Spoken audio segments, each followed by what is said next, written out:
Hoje eu vou te contar uma história que não é só sobre guerra, é sobre sacrifício humano, cálculos brutais e um número que vai te chocar.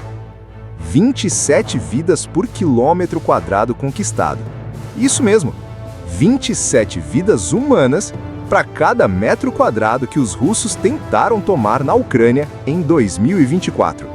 Parece absurdo? Pois é, mas isso é real. Um relatório recente, publicado pelo G1, mostra que a Rússia viveu o pior ano em perdas militares desde a Segunda Guerra Mundial. E o mais assustador, ninguém está falando disso como deveria. Hoje eu vou te mostrar por que essa guerra virou um verdadeiro campo de matança humana, quem está morrendo, como estão morrendo e por que o mundo parece estar olhando para o outro lado enquanto isso acontece. Se liga aí, porque essa história vai mexer com você. Entenda o contexto. Para a gente entender o tamanho dessa tragédia, vamos voltar um pouco no tempo. A guerra entre Rússia e Ucrânia já dura mais de 3 anos. Começou oficialmente em fevereiro de 2022, quando Vladimir Putin decidiu invadir o país vizinho sob a alegação de desnazificação e proteção dos russófonos. Mas o que começou como uma ofensiva rápida virou um pesadelo. Os ucranianos resistiram com força, armamento ocidental e muita coragem. E os russos?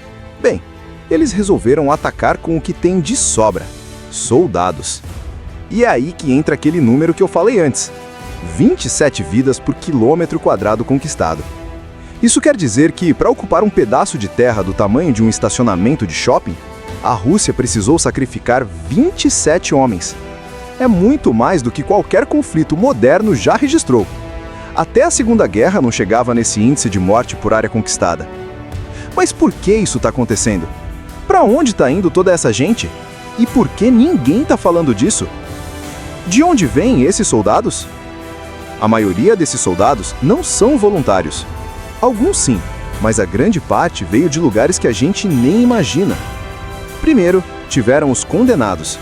Em 2022, o Kremlin liberou uma anistia para presos que quisessem servir na frente de batalha. Pagavam salário, davam perdão judicial. E a resposta foi surpreendente. Milhares de detentos se alistaram.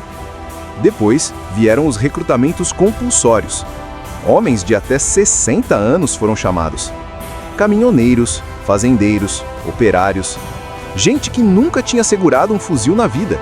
E tem também os voluntários ideológicos, os que acreditam na causa do grande exército russo, que quer reconstruir o antigo Império Soviético. Esses são minoria, mas estão lá. O problema é que esses soldados não estão preparados para a guerra moderna. Não têm treinamento adequado, equipamento ruim, munição limitada e acabam sendo jogados numa máquina de moer carne chamada fronte. E aí vem a pergunta que todo mundo devia estar fazendo: como um país consegue mandar tantos homens para morrer assim? As estatísticas que assustam. De acordo com dados compilados por especialistas internacionais, a Rússia perdeu mais de 300 mil soldados só em 2024. Isso é mais do que todos os militares brasileiros juntos.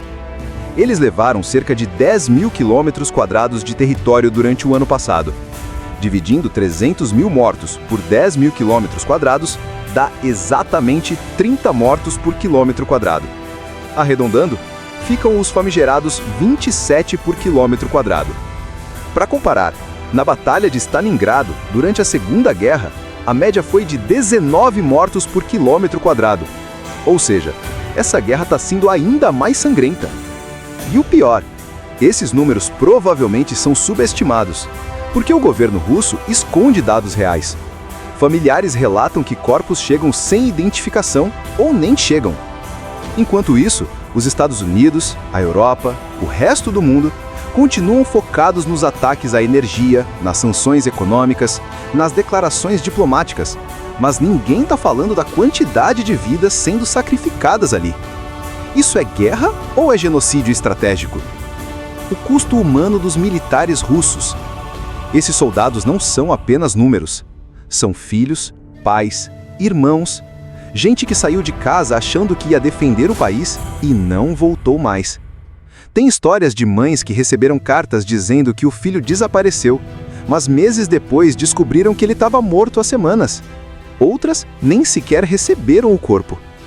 As autoridades russas incentivaram o silêncio, proibiram enterros públicos de grandes grupos, bloquearam redes sociais que mostravam os corpos, fizeram tudo para manter a população distraída. Mas o custo humano é imenso. Regiões inteiras perderam a próxima geração de trabalhadores, mulheres viúvas, crianças sem pai e um país que pode levar décadas para se recuperar. E a pergunta que fica é: valeu a pena? Porque ninguém está falando disso. Vamos ser honestos. Essa guerra está tão longe do nosso dia a dia que a gente acaba esquecendo que ela existe. A gente vê um drone explodindo, um tanque pegando fogo e pensa: tá bom, a Ucrânia continua resistindo. Mas o que ninguém conta é que por trás disso tem uma máquina de morte funcionando 24 horas por dia, alimentada por gente que nem sabia direito por que estava lutando. E a mídia internacional? Ela foca no heroísmo ucraniano, nas vitórias simbólicas, nas doações de armas, mas não mostra o preço que a Rússia está pagando. Será que é preconceito? Será que é vergonha? Será que é medo de dar visibilidade ao inimigo? Mas o fato é, milhões de pessoas estão assistindo a essa carnificina em tempo real e fingindo que é normal. Quem está certo? Ninguém. Quem está errado? Todos. A visão do Brasil. E o Brasil? O que o nosso país está fazendo diante disso tudo? Oficialmente, somos neutros. O presidente Lula já disse várias vezes que o Brasil não vai enviar armas nem apoio militar a nenhum dos lados. Mas muita gente questiona: neutralidade diante de uma carnificina é realmente a melhor escolha? Tem quem diga que o Brasil poderia usar sua influência para intermediar a paz. Outros reclamam que estamos calados demais enquanto milhões morrem. E, cá entre nós, quantos brasileiros sabem de verdade o que está acontecendo na Ucrânia? Quantos conhecem esses números? Quantos já pararam para pensar que essa guerra está deixando um rastro de morte maior do que qualquer conflito das últimas décadas? Aqui em São Paulo, a gente vê o metrô lotado, o trânsito infernal, o preço do arroz subindo e a guerra parece distante.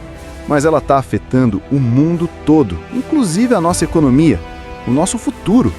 E aí eu pergunto, até quando vamos continuar ignorando? O que pode acontecer daqui para frente? Se 2024 foi o ano com mais mortes registradas para cada quilômetro conquistado, o que podemos esperar de 2025? Mais mortes? Mais território? Mais silêncio? A Ucrânia continua resistindo, os Estados Unidos e a Europa continuam mandando ajuda. A Rússia insiste em avançar, mesmo com preço alto. Mas se não houver diálogo, se não houver pressão real para que essa guerra termine, o saldo humano vai continuar crescendo. Talvez a gente nunca saiba quantos morreram de verdade. Talvez os números sejam maiores do que imaginamos. Mas uma coisa é certa: cada vida perdida nessa guerra é uma tragédia. E enquanto o mundo discute geopolítica, ali, num campo gelado da Ucrânia, alguém está cavando outra sepultura. E agora eu pergunto para você: você vai continuar assistindo em silêncio? Ou vai fazer alguma coisa para mudar isso? Galera, se você chegou até aqui, parabéns! Você é do tipo que quer entender o mundo de verdade, não só o que aparece no feed. Se gostou desse conteúdo, dá um like, se inscreve no canal e ativa o sininho para não perder nada. Deixa seu comentário aí. O que você acha dessa guerra? Vale a pena continuar assim? E se você tem dúvidas, sugestões ou quer ver mais conteúdos como esse, manda para mim. Eu respondo todo mundo.